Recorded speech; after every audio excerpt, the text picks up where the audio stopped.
I'm already say, hey, Senate president don't lie for our head, oh. Wala. With the stoppage of the fuel subsidy, imagine, look at the cooperation of Nigerians. Even Nigerians were tired of the fuel subsidy. I'm the one telling you, they were tired of the fuel subsidy. And they are prepared, they say, yes, so long as we have fuel to buy, it doesn't matter the amount. Shut up, watch now. Hey, Baba said Nigerians are comfortable with the new fuel price. Baba said Nigerians were crying, they were tired of subsidy. Why would they tell you say we don't have for subsidy, Baba? No, you are who? Where would we take that discussion? Say we don't have for subsidy. Say any amount to approve fuel price, we are ready to buy. So far we see the fuel, but we will follow you get that kind of discussion, Baba. I can't tell you people we want me go listen you. Jesus, that's all that be. Baba, which kind of una follow and get that kind of discussion? No, wait. Una follow Senate President get that kind of conversation.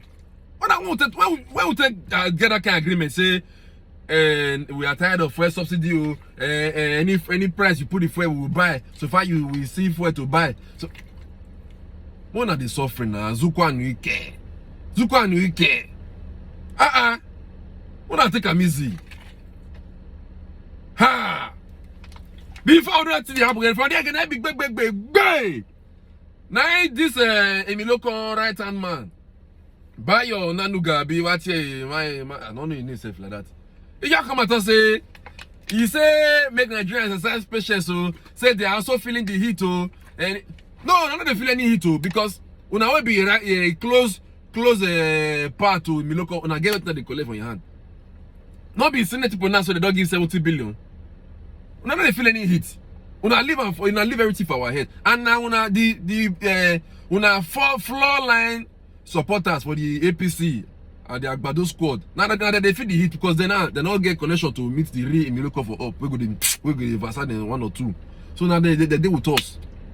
So now we be saying that they the higher chambers and they collect 1 or 2. But thank God, I just like what Rufai talk. I like what Rufai talk inside this video. When I watch and then I go, yeah, Ruben Abati, that one sometimes that guy they shake. Couple of say the guy the one they defend. What did they do themselves? When I watch the video. Okay, this is refreshing to hear, but I mean, I don't know how many Nigerians will agree with him at this point now with no palliative in place. We want some sort of subsidy. Well, this was as the director of media and publicity of the defunct Tinubu Shetima campaign organization, Bayo Ononuga, in a tweet, called on Nigerians to be patient with the Tinubu administration. Ononuga admitted that everyone, including those in the All Progressives Congress, are all feeling the heat arising from the petrol subsidy removal. Well, let's take his tweet. He says, in this season of high fuel price, I want to plead with our people to exercise some patience. We are all jointly experiencing the pain. All those intemperate attacks against the new government of President Bola Tinubu should stop. Let's await the palliatives as his government has promised. Let's await the palliatives that will flow from each state as more money is channeled to them from the subsidy savings. We cannot go back to the hyper-fraudulent subsidy regime where we were spending more money on petrol than on roads, education, and health. Well, I mean, Bayo Ononuga, I don't know if it's everyone that is feeling the heat. Or I mean, he kept on begging everybody. I mean, it's not everyone. Rufai, I don't understand. They are not feeling the heat. They are not. It's obvious. Wait, in the meantime, let me tell you what happened yesterday. Trekathon was trending yesterday after a video showing more people than cars on major roads around the Ikeja area of Lagos State began circulating. I mean, look at this. Have you seen this thing happen before? I mean, this is a computer village in Ikeja. Rufai. Please, Mr. Bayo Ononuga should not come and tell us anything. They are not feeling the heat. For what I know, lawmakers got free 70 billion. They are not feeling the heat. They should speak for themselves. So why is Mr. Bayo Ononuga begging Nigerians now? No, he should not beg Nigerians. Please, he should leave Nigerians alone. They plunged Nigerians into this. The APC plunged Nigerians into this because of their terrible planning. I asked Professor Killer a very technical question this morning. I said, do you see rigor in the thinking of government? He said, no rigor.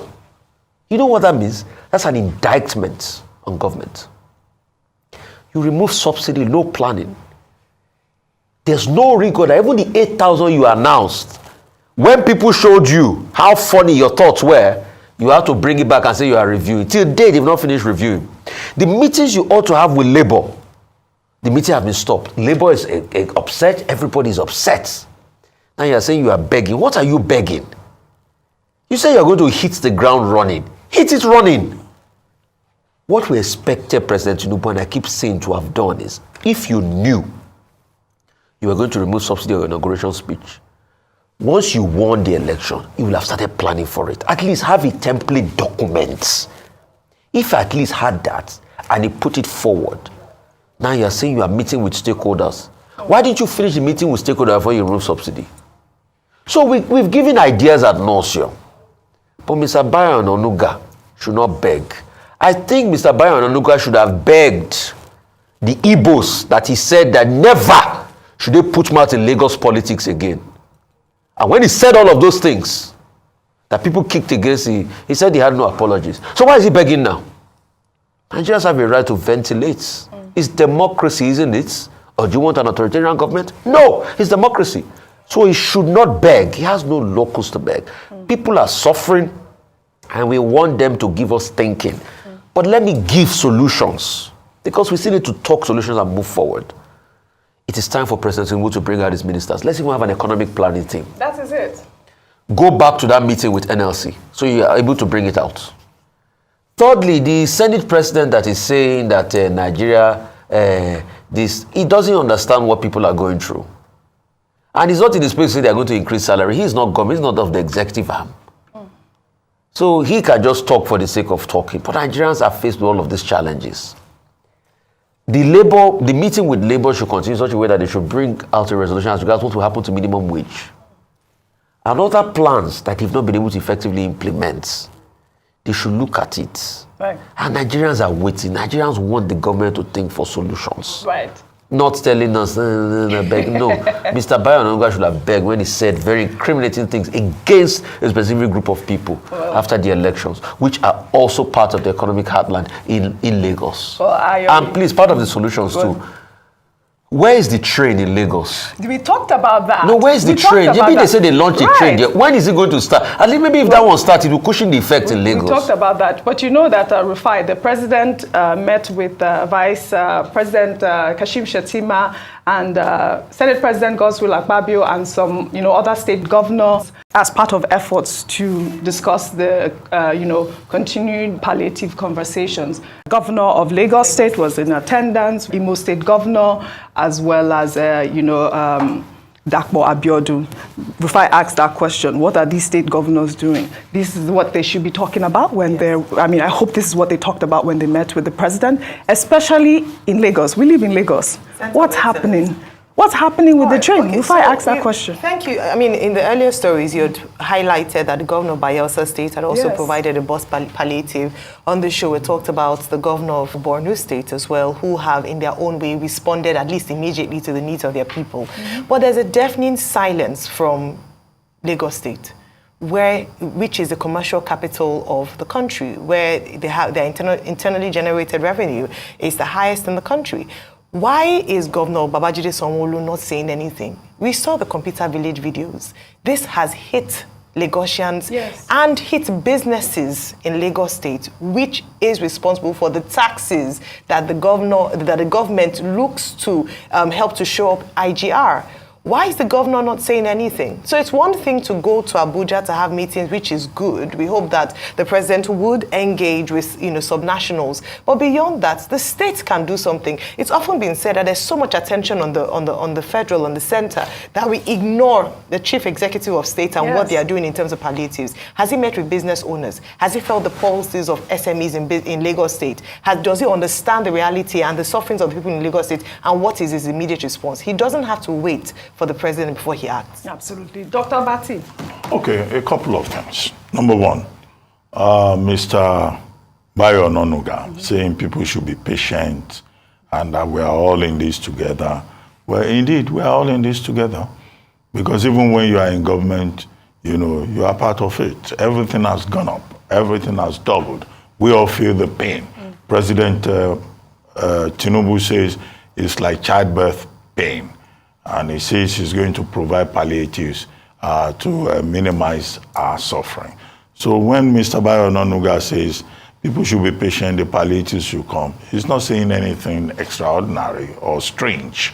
What he's just saying is that, okay, be patient. The same thing that the president has said. But our concern as Nigerians is that what we see in terms of approach is a lack of strategy, lack of innovation, lack of imagination.